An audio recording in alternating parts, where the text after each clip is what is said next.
they felt had a dignity and a right and a decency, and therefore whatever they did with their figures, when Chaplin very much more overtly, whatever they did with their figures in humiliating them to some degree was to the purpose of demonstrating that at the end of the day all that mattered was the rights of human beings, and that they used this phenomenal art form, semi-art form, perhaps even an art form as far as they were concerned, because I do consider them auteurs.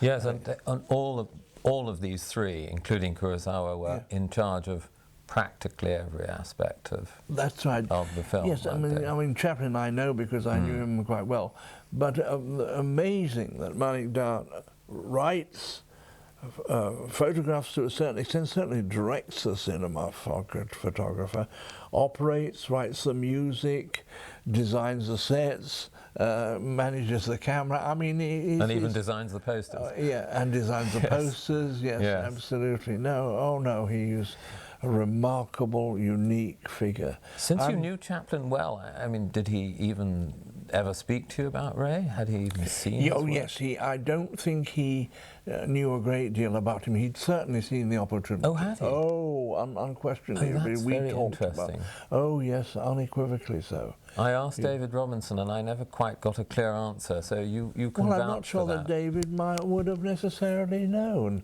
But in talking about what I had done, you see, by the time I knew Chaplin, I had made Gandhi. Yes. So it was a topic of conversation. I see. As it were, I see. So India came naturally into the conversation. Yeah, absolutely. Yes. So just to go back to the studio, try and imagine yourself in the 115-degree Fahrenheit with ice packs on your wrists. Yeah. I mean, those scenes, were they just one take, or did you have to do some of them several times, and did he break in and say, no, can we do it differently? Several times, it was because we hadn't quite rung the bell as he might have hoped we would. It was not technical. It was basically, as I've already said, because of the perspiration and the temperature and this scarlet uniform, scarlet up to the neck and so on. I'm sure we did do a number of takes, but I mean, I would have thought, purely in terms of editing and an ability to be able to cross-cut and so on. So you needed more than one take to be able to be safe in trying to do that. But he filled you with great confidence. What does a director do, really? A director has to persuade the actor that what they're about to do is exactly what he wants. Yes. It is relaxed, because unless you're relaxed, your real emotions and feelings and thoughts don't come out. And by relaxing, you probably do something much more special than you might under other circumstances. So he fills you with confidence. It's a prerequisite, Andrew. It really is a prerequisite. Any director, and there are many of them, which relegate them, as far as I'm concerned, to the second rate, are bullies, are stupid, and many times, of course, are in that mood because they don't know what to do, and because their own their own recognised inward inability, as it were. But no, he was wonderful. He made you feel. And at the end of a take, he would say, very, very little. Oh, very good, thank you. No. No, and if he did want you to do it again, he'd say so. Yes. We'll do it once more. But not a long explanation of why. No. Well, Andrew, I'm trying to be absolutely correct in what I'm saying. This is what, 40 years ago, is it? No, 30 years ago. 30 years ago. Yes, well, let me give you an example. Do you remember the Mutter wives? Yes. That's a wonderful moment in the film. Yes. Well, where General Outram says, what does Mutter mean? Yes. And you look at Captain Weston and say, oh yes, most instructive. You give him a sort of uncomfortable look, because he says Mutter means enjoyment. Does he really have 400 concubines? I believe that's the count, sir. and 29 mutter wives. What the hell are mutter wives? Mutta wives, sir. They're temporary wives. Temporary wives? Yes, sir. A mutta marriage can last for 3 days, 3 months, or 3 years. Mutta is an Arabic word. And it means temporary? No, sir. No. It means enjoyment, sir. Oh. Oh, yes, I see. Most instructive. Did that little scene require... I wish I could say I remember. I don't. You don't remember? I don't, except I do remember that line and I do remember that scene, and I adored playing it. Might have been a bit too self-indulgent, I think, probably. But I love. Well, I've seen it many times, and it's wonderful. They're really well written. And I enjoyed playing Outram because to play him as a bovine idiot, I mean, would have been awful. You had to find in those men, who were very remarkable in their own genre, you had to find something which you could understand and latch on to. And so when he talked about poetry and his inability to be able to deal with poetry at all, you had to feel, I understand that. He's not a total idiot. He has just not got that capability. He liked music too, I think, but of a sacred kind. Yeah, naturally. Yeah. So Ray gets across that, I think, a man who's not totally uncultured. So. Yes. And he behaved very well with the king. The scene with the king at the end when he had to tell him. I genuinely think Outram found that difficult. I genuinely feel that this was something he had to do for honour, for his prestige, for the British Empire, etc., etc., etc. But I don't think he found it easy at all. And in the film, when the king stares at you, stares at General Outram with a steady gaze, and Outram drops his eyes eventually. What a marvellous actor! I can't remember his name. Marvellous actor. Amjad Khan. Who, I mean, a dignity, a wonderful, wonderful, primitive dignity. Who are these damned people who have invaded our country, etc., etc., etc. Oh no. And when you drop your eyes there, did that come naturally, or was it something that was all planned? Oh no, it was just played. It wasn't discussed.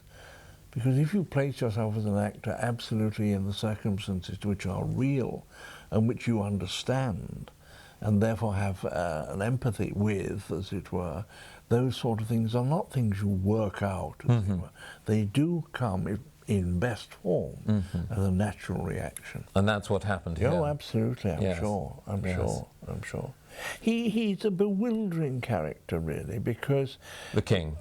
No, I really meant Manikda. I really meant Satyajit Ray. I'm thrilled I'm patron or president or whatever it is of the Satyajit Ray Foundation. And we give an award each year and so on.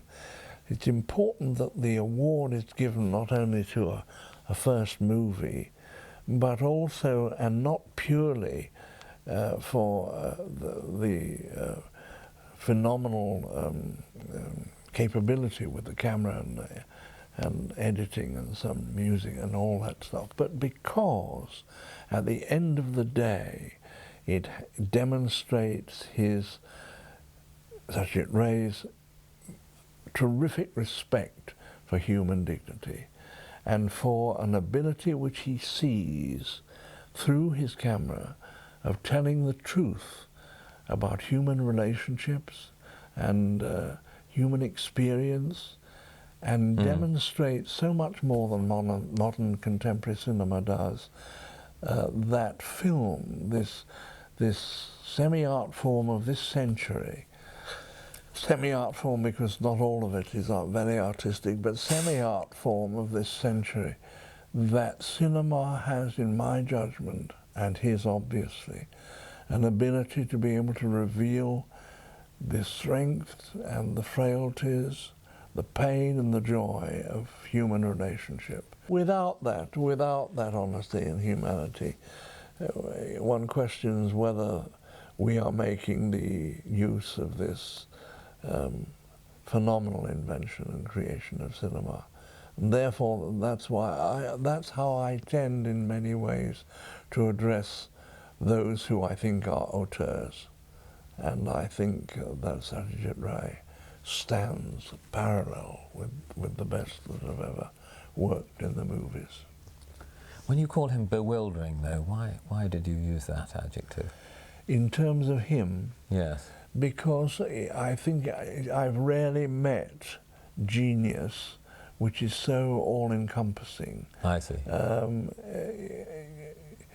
Picasso, who I just met, comes into that bracket, I think, in that he has an ability to put stature, grandeur, humility, beauty, pain, suffering, all the facets that make up our human condition. And Manik Da had that.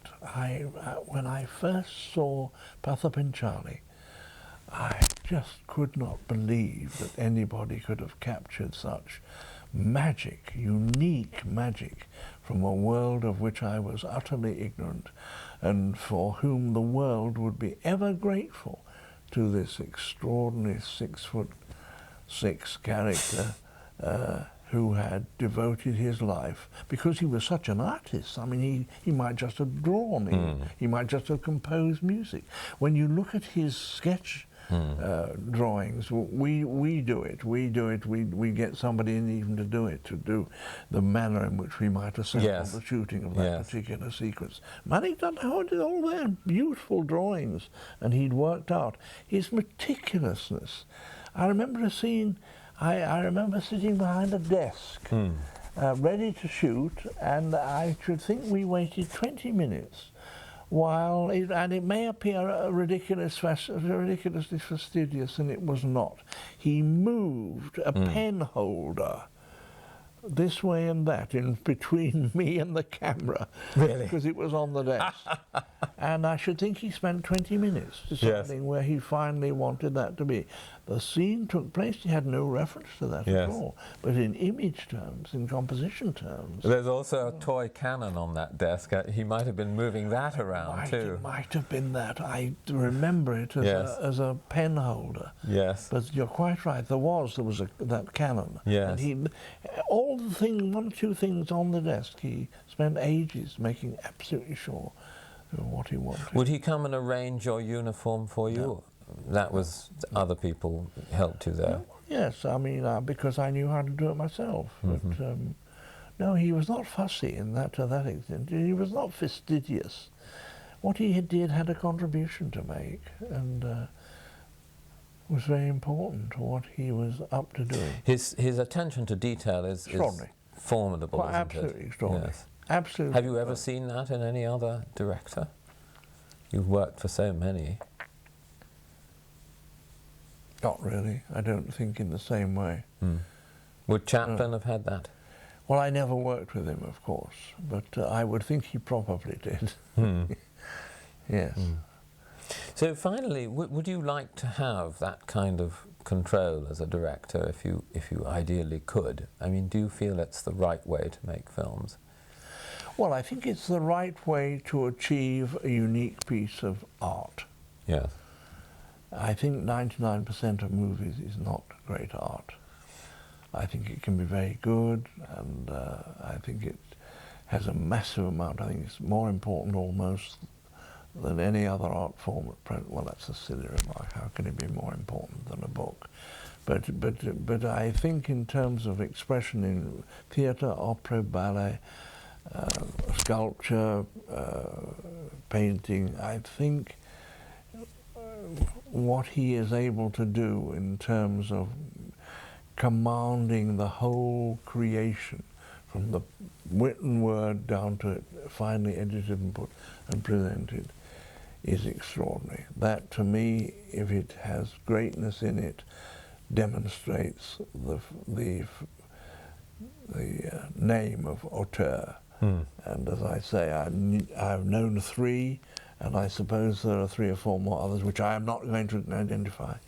Three that You did last time. Did I? Yeah. But not on camera. Yeah. It's very difficult because Yes. it's stupid, really. Yes. I just But know these three really stand those out. three are. Yes. Well, because I met them, because Yes. I knew them. Yes. I couldn't agree more with you that they do stand out. But thank God for him. I mean, thank God for him. He has brought a dignity and an understanding of humanity to the cinema, which in his particular circumstance, coming from a new nation as far as cinema was concerned, world cinema was concerned, has created something unique and for which those who love the movies cannot go on making their films without seeing the work of Satyajit Ray. I can't resist one last question. Why do you think his reputation, though extremely high amongst people like ourselves, has not endured to quite the extent that one would like? I suppose basically because endured in what terms, you see? If we talk about movies as such, that has to have the ambience surrounding it of America and therefore Oscars and that sort of thing. If we're talking about people like yourselves who are real aficionados and experts in the creative process of cinema, I would have thought it did remain. It is still there amongst people such as That's your yourself. sense. Yes. But in the main, because you go out into the street and ask people who are going to see some dreadful piece of violence that they're presenting at the moment somewhere, and ask them, have they ever heard of Satyajit Ray? They haven't ever heard of him. No, they wouldn't. Because they've never seen his films. Because his films, other than on television and on art channels, are not available. I find the rise of Bollywood very depressing, though. It's everywhere, and that's become Indian cinema for... Well, I'm afraid, really, because we have to be realistic, and that movies now, with the massive salaries that are paid, not only to directors, some of them, not all of them, and the star names, it moves the return of that investment into such astronomical figures that either you accept that or you forget it and get out of the industry. You can't show your films. You have to have... Gandhi admittedly was made for a very small sum of money, but they spent 150% of the budget of the film promoting it. I see. Yes. In other words, you spend 10 million... I remember how hard you worked as well. You were going to all manner of presentations at that time. Yeah. Well, one does hope that Ray will not be forgotten. Oh, I'm sure he can't be forgotten. No, he can't be forgotten. There are a sufficient number of enthusiasts for cinema throughout the world, really, as far away as Japan and as immediate as Europe and so on.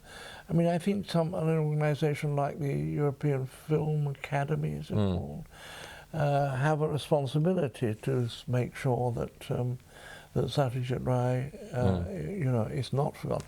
I remember I was chairman for about 10 years of the the National Film Institute. Yes. I mean the National... British Film Institute. Yes, indeed. British Film Institute, yes. BFI. You certainly and were. in order to celebrate its coming of age or something, I remember we made fellows of 5 people. Yes. Including Wells, including Mickey Powell, yes, etc. And Lean. David, Lean. and, yes. and the wonderful French director René Clair. René Clair. Yes. And at my absolute insistence, I see. Satyajit Ray. Well, good for you. I congratulate you. It was not difficult once I'd put his case on the table. So you think if we were talking in 50 years' time, Ray would still be unequivocally one of the great names unless cinema.